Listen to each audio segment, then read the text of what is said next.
Even when you feel low, you can still go. Even when you feel slow, you can still Hi go. guys, welcome back to the channel. My name is Tendie.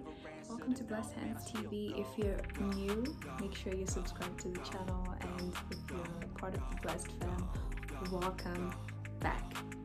Let me know, guys, how do you feel about the podcast? I mean, I've seen on Instagram and some of you guys, I've bumped into you guys and you've told me that you really enjoyed the podcast, so I'm so glad to hear that. Stay tuned for more. We're going to discuss so much more on the podcast, so I'm really happy you guys like it, and I'm looking forward to the podcast journey. I'm working on putting it on different platforms so that you can listen to it on Spotify and Apple Podcasts and other podcasting platforms. So yeah, I'm super excited about that, and stay tuned. Anyways, I'm going to continue the UniDeb series, and we're going to talk about the med school journey according to my experience, the tips that I have for you guys, and how it went down for us during my time. So let's get right into it. If you're in your fourth year, congratulations once more. And I think this is part of your med school journey, that you have to start thinking about your future career, the country that you probably want to work in, you know, all these kind of things. So I feel like I did get some advice on this from friends, but it's also a part I had to start like figuring out on my own. So before we get into the academic part of things, I think this is the time to discuss and for you to consider what you want in your future. Maybe not so much your specialty, but maybe the country that you might want to work in. And I think for most of the people who come to Debrecen, Hungary is not their final destination, or even a stepping stone, really, if they can help it. So some people are interested in going to the UK, some people are interested in going to the US, etc. So I think this is the time you have to consider all the exams or the requirements of the places you'd like to go. I believe with the US, then you have to start working on your USMLE. I think fourth year is a good time to start working on these things, you know, because then you have an idea of your direction a little bit. And I think it's still enough time for you to, you know, work on what you need, so that in time for graduation, you'll be completed with all the steps and there's not a long transitional period as well. So consider USMLE, consider whether it's PLAB. I know right now for our year, we don't have to take the PLAB, you know, because of the Brexit and everything, but it's only for a short period. So I'm sure maybe from next year or 2024, people will have to take the PLAB. So prepare yourself for the requirements of the places that you'd like to go.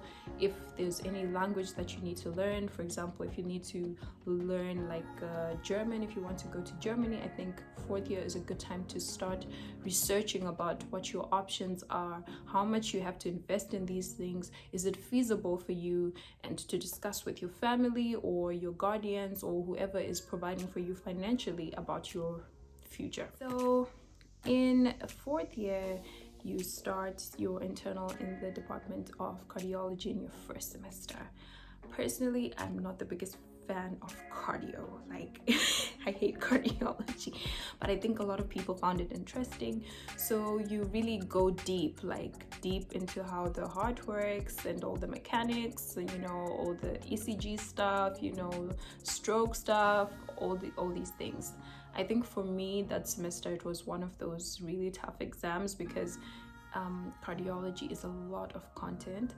But yeah, so I think that's what I would give you guys. So start working on your cardio as soon as your semester starts. Start pushing and studying for it.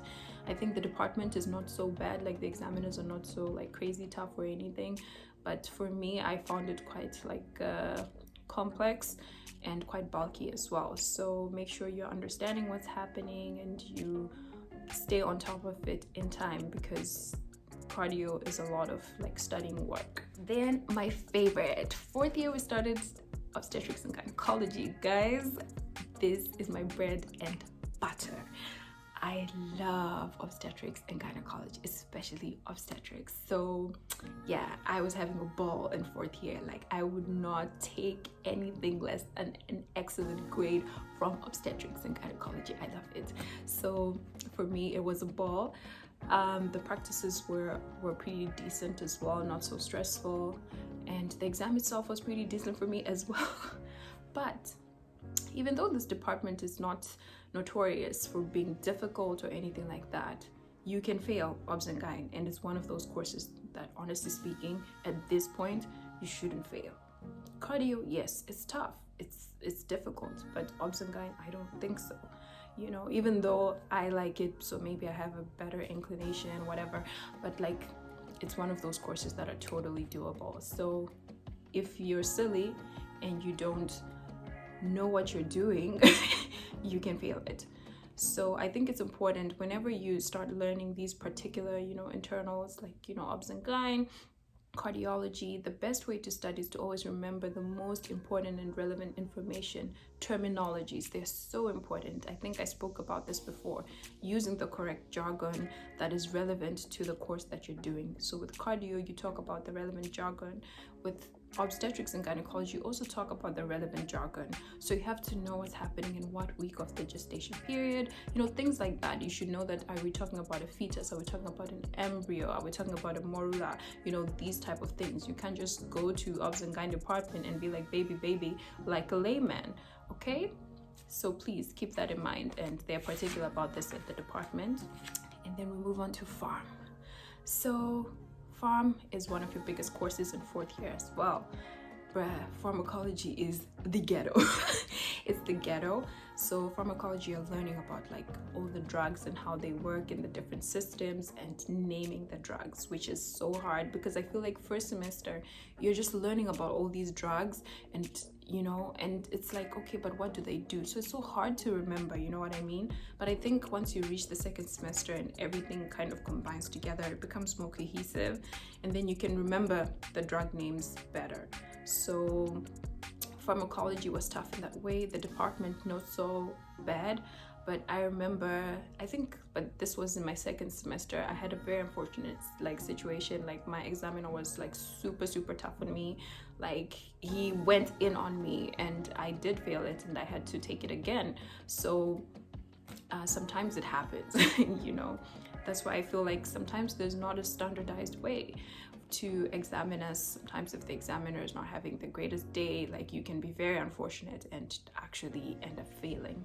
But anyways, it is what it is. We win some, we lose some, the universe balances itself out. So still, it did end up being successful for me in the end. So with pharmacology, like, you know, really practice your prescription writing, really practice like the names of the drugs, use mnemonics, those type of things that help you to remember. I think they're very beneficial, and always start on time. Like pharm is not one of those courses you just try to power through. If you're someone like me who works better under pressure, like you have to still start a little bit earlier. So stay on top of pharmacology, it's one of those. Then we had Department of Traumatology and Hand Surgery. This was another breeze for me. I also took Trauma 1 and Trauma 2 in the 1st semester. I would encourage you to do that so that you can get, you know, your electives, you keep your credits in mind. So you still have to stay on top of this. So I took Trauma 1 and Trauma 2. And it was totally doable, you know what I mean? And traumatology is nice in the sense that, like, especially if you do orthopedics as well, like they are very related, so it will be kind of like a breeze through. So I think since we have 12 groups, like the first half I think does orthopedics, and then the second half does like I think stomatology. So I had orthopedics in the 1st semester, and I remember actually I had my exam on Christmas Day. Guys, med school is the ghetto. On Christmas Day, that's when I had my orthopedics exam. And funny enough, my examiner was also called Christmas. Like his name his surname was Christmas, and I was like, yeah, I'm getting my Christmas excellent grade, my blessing. But yeah, orthopedics was actually a breeze for me, as well as trauma. So I believe that with trauma they have like some SCTs, and you can have like, they have like an exemption situation and stuff like that if you take the test. But it's during the semester, it's during a tough period, so most people end up just taking the final exam, which is also what I did. So I took the oral exam for trauma, and it went pretty good as well. So yeah, trauma was nice. It was interesting. The practice was interesting. You know, you see the patients with like, maybe they've had like these accidents where they cut off or sawn off their thumb or something like that, and they teach you about, you know, like how to make sure you put back, you know, the thumb on time and whatever. Yeah, it was interesting. Then you have Department of Radiology and Imaging. Oh, guys, the way you used to, it was, those classes were a drag. Like, yeah, I used to always be sleepy in those classes. Like, you know, X-ray. Like, it was like, yeah, it was not for me, but it was interesting when it was, but it was like a drag a little bit as well. So, yeah. You have radiology and nuclear medicine, you know, all the imaging like techniques that they use, all the barium swallow, whatever. Like, they teach you that, like, what is the gold standard for imaging different, you know, organ systems. Is it X-ray? Is it like ultrasound? What is it? You know, all this other stuff. And then Faculty of Dentistry, we have the stomatology. So I had stomatology in the second semester, but I know the other half, the second half of the groups will probably have stoma in the first semester, and then orthopedics. So like it's exchanged like that. Stomatology, yeah, it's another course. Like, those dentistry people, like, they do not like us, damn. And we were doing all this maxillofacial stuff and everything like that, and then there's like a test. I think it's like a multiple choice test or something at the end of the semester. Yeah, it was okay, you know, but stoma is one of those, like, you will study really hard for it and then you just get like a 3 satisfactory grade, and you're like, what's going on? I thought I understood this. So I don't really know like what was going on with their exams, to be honest, because like, it's like we did the past papers, you know, I even read some of the lectures and stuff, and I wasn't satisfied with my grade. Like, I retook it. You know what I mean? But then still, so honestly speaking, I don't know what's going on with stoma, but know that you can fail it. So please study for it, please prepare for it, because that dentistry department is out to get us, fam. So yeah, and maybe you should talk to some dentistry people, and then maybe they can help you to understand some of the stuff. Yeah. Stoma, guys. And the Institute of like Behavioral Medicine, yeah, it's like bioethics. Like, it was okay. It's one of those courses, you know, you just crank when the time has come, take the test, and you're good to go. Then we move on to internal medicine. You do endocrinology, nephrology. Guys, nephrology, internal B. Okay, that one is another big one. Internal medicine, nephrology. I think for me personally, like a lot of these like very particular specialties that involve a lot of like calculation and mathematics and stuff like that, like for me it's like I try to like that's not my thing, you know what I mean? But nephrology was, yeah, it was also a lot. Like, you need to understand a lot. Endocrinology together, the same thing. And I believe they have like a written, and then you go for the oral. And if you get parag, make sure that you're reading the parag notes, you know what questions he usually likes to ask and how he usually expects you to answer these questions. I think for nephro, that's what you have to worry about. You have to worry about like parag, so make sure you read the parag notes. But I feel like if you study well and you know the relevant and important information, you'll still be able to get through your exam, no matter which examiner that you get. But always kind of know the examiners that are tough and exactly their areas of like expertise and what they like to ask about, because it will help you to navigate their exams if you get those examiners really well as well. So yeah, stay on top of that. You have ObGyn in the second semester as well, and then it's a breeze. So ObGyn is divided into like the obstetrics part in the first semester, and then gynecology, and then everything like together in the end. So I think first semester is just like only part of the textbook, and then second semester is the whole textbook. So you're good to go, really. So another course was clinical genetics and urology. Another breeze, guys. Another breeze. So pulmonology, urology, breeze. I think clinical genetics was a bit tough for me because I'm not the best with genetics. I think I also don't like it very much. Like, even when I did genetics back in like second year, no, genetics, no, but I think clinical genetics was a little better. So yeah, it was okay as well. I was able to get like a really good grade in clinical genetics as well. So like, you guys, you're gonna be fine. I think once you're 4th year, the most concerning things, worrying about your future, you know, passing those big exams, and you're good to go, good to get your summer, have your practice, and enjoy the breeze, guys. A lot of the courses have final exams. That's what's hard about 4th year, but the courses themselves are very doable, very passable. Like, at the very least, you get a pass. At the very least.